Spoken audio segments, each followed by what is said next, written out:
อยากเลยน้อยหนึ่ง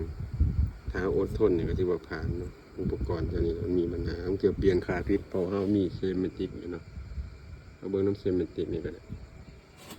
ต้องลูกค้านี่แมน2 คะแนนถือว่า14,000เนาะอาการเบื้องต้นลูกค้ารายงานว่ามันตัดขั้นตัดทั้งสั้นแต่วงจรแถวนี้มันใหม่หมดอุปกรณ์แถวนี้ก็เสียเนาะเราก็มาเฮ็ดใหม่เปลี่ยน V ออก VR เปลี่ยนทรานซิสเตอร์เปลี่ยนซันเนอร์แถวนี้แหละเดี๋ยวนี้มันมาปกติแล้วก็มาเปิดเบิ่งเนาะอันนี้เป็น14,000เนาะเบื้องต้นเปิดไฟสูงสุดปรับได้แต่130เนาะสูงสุด130เดี๋ยวนี้เฮาเฮ็ดได้แล้วตกอยู่ประมาณเราเบิ่งนำกัน1 2 3เบิ่งเด้อมันโหลดขึ้นนี่สูงสุดเนี่ย192นะที่ว่าผ่านตามนี้ก็โอเคนะปรับก็ดีก็ได้เนาะปรับให้ได้92ก็โอเคผ่าน